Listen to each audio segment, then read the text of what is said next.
বলো তো জোহান, আজকে আমরা কোথায় যাচ্ছি? স্কুলে আজকে কি করতে যাচ্ছ তুমি? তাই?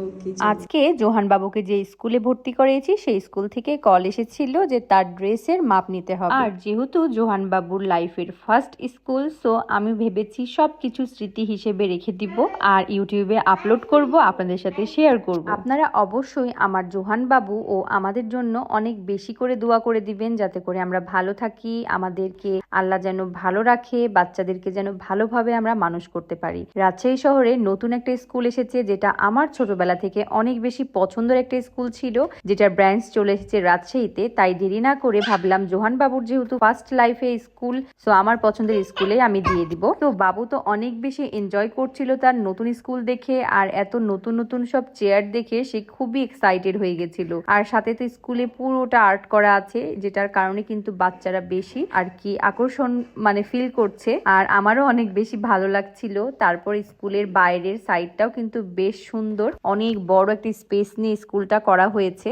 আশা করছি বাচ্চাদের জন্য অনেক বেশি ভালো হবে। তবে এই ইংলিশ মিডিয়াম স্কুলে দেওয়ার পাশাপাশি আমি জোহান বাবুকে একটা মাদ্রাসাতেও দিব। আমাদের হাজবেন্ড ওয়াইফ দুইজনেরই নিয়াত ছিল বাবুকে ইসলামিক লাইনে পড়ানোর, সো আমি কিন্তু সেটা বাদ থুবো না। তাকে কিন্তু বিকাল টাইমে আমি মাদ্রাসায় দিয়ে দিব, আর বিকাল টাইম থেকে একদম সন্ধ্যা পর্যন্ত মাদ্রাসায় থাকবে এবং সেখানকার পরিবেশ সম্পর্কেও সে ধারণা অর্জন করবে। এর পাশাপাশি কিন্তু আমাদের এই স্কুলটাতেও কোরআন শিক্ষার ব্যবস্থা আছে এবং এখানে কিন্তু কোরআন শিক্ষাটা অনেক বেশি ভালোভাবেই দেওয়া হয়। যাই হোক, এখানে কিন্তু জোহান বাবু অনেক বেশি এনজয় করছিল।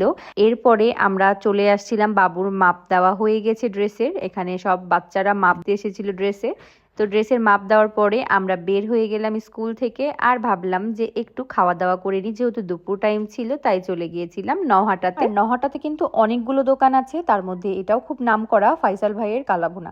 আজকে অনেক ভিড় ছিল যেহেতু হাটের দিন ছিল, আর আমার কাছে আজকের দিনের এই গরুর কালাভুনাটা অতটা ভালো লাগেনি যতটা অন্য সময় লাগে। তো অন্যান্য দোকানেও কিন্তু আপনারা ট্রাই করে দেখতে পারেন, যারা রাজশাহীতে থাকেন। নহটা হাটে অবশ্যই যাবেন আর আমাদের রাজশাহীর বেস্ট কালাভুনাগুলো ট্রাই করে দেখবেন।